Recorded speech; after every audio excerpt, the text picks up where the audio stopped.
smartest people in the world have one skill responsible for more growth, better decisions, and faster learning than almost anything else. And no, it's not higher IQ. It is not photographic memory. It is not reading more books.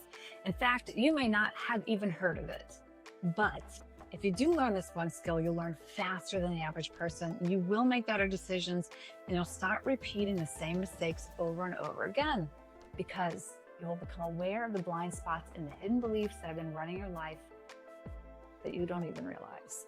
So psychologists call this metacognition, and it may be one of the closest things to a real life cheat code for growth, learning, and success.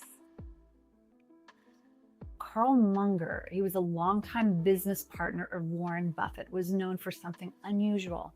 He wasn't obsessed with proving himself right. He was obsessed with finding out where he was wrong.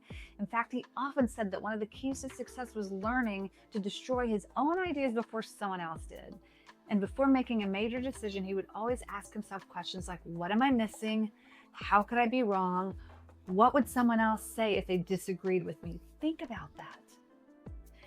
Most people spend their lives defending their opinions. Munger spent his life examining them, but not from lack of confidence. It was the opposite. And that's one reason he became one of the most successful inventors in history. He understood that intelligence isn't about always being right. It's about being willing to question your own thinking. And that's exactly what metacognition is. It's the ability to step outside your thoughts and observe them rather than automatically believe them. And once you learn how to change that or do that, and everything changes. Hi, I'm Julie Edmonds. I'm RTT coach, which is rapid transformational therapy, hypnotherapy. And I'm also a neuroscience coach, and I've spent years and years and years training thousands of people. So today I'm going to teach you 3 ways to learn how to be metacognitive. So number 1, question your thoughts. Most people believe every thought that enters their mind. Metacognitive people don't. So the next time you think, I'm not good enough, I'll probably fail, or people don't like me, ask yourself, is that actually true? Or is that just a thought based on past events? One of the most powerful questions you can ask is, what evidence do I have for that? Here's why that question matters. Your brain is not designed to tell you the truth. I don't know if you knew this, but it's designed to keep you safe. And the brain is constantly scanning for patterns and trying to predict what might happen next based on what's happened before. Psychologists call one of these mental shortcuts confirmation bias. And once we believe something, the brain starts looking for evidence to support it while filtering out evidence that contradicts it. So if you believe you're not good enough, your brain will remember the one criticism and overlook the 10 compliments. So if you really believe people don't like you, you'll focus on the one person who didn't text back and ignore all the people who genuinely enjoy being around you. So the subconscious mind is constantly asking, has something like this happened before? And if the answer is yes, it often predicts the future based on the past. And just because something happened before does not mean it's guaranteed to happen again.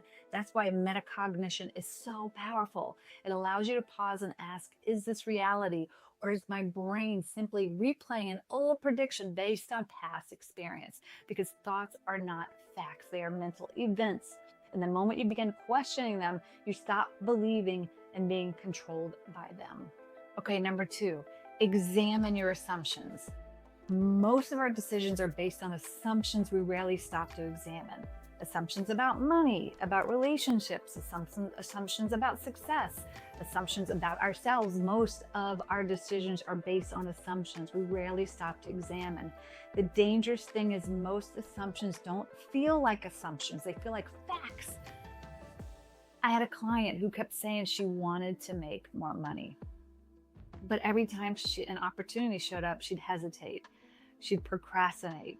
She'd second guess herself. She'd play small, and she'd point out all the things that kept happening as to why she couldn't do it. Now, at first she thought the problem was confidence, but when we started examining her assumptions, something interesting happened. She'd grown up hearing things like rich people are greedy, money changes people, people with money think they're better than everyone else. She didn't consciously believe those things anymore, but unconsciously she still associated wealth with becoming someone she didn't want to be. So every time success got close, part of her pulled away. Now, here's the metacognitive part. Instead of asking, Why am I so bad with money? She asked. What assumptions am I making about successful people? That one question changed everything, because the moment she saw the assumption, she could challenge it. And once she challenged it, she stopped being controlled by it.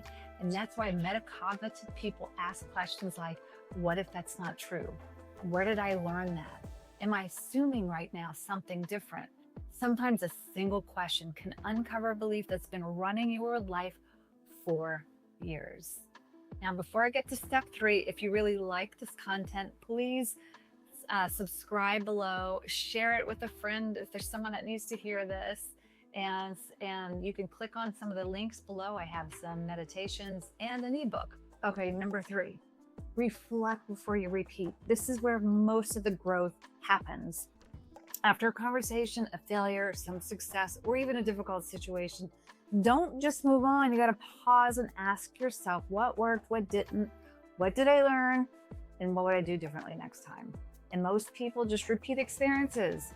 Metacognitive people extract lessons from the experiences. So think about Daniel in The Karate Kid. Mr. Miyagi had him waxing cars, painting fences, sanding floors. Daniel thought he was wasting his time. In his mind, none of it made sense. But Mr. Miyagi wasn't teaching karate. He was teaching awareness. The lesson did not happen while Daniel was doing the work. The lesson happened when he stopped and understood what the work had been teaching him all along. That is metacognition. The ability to step back and ask, what is this experience trying to teach me? Most people go through life just collecting experiences. The people who grow the fastest stop, reflect, and extract the lesson, because a mistake only becomes wisdom when you reflect on it. Otherwise, it's just another experience you'll eventually repeat, and you have to be big enough to think, maybe I was not right.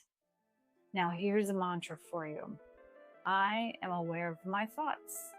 I question the beliefs that limit me and keep me stuck. I keep the beliefs that serve me. I release the beliefs that don't. My awareness creates choice, and my choices create my future. If you enjoyed this video, make sure to subscribe, because every week I share practical tools backed by science to help you think, feel, and grow better. And if today's video made you realize how much your thoughts influence your life, you're not going to want to miss this next one.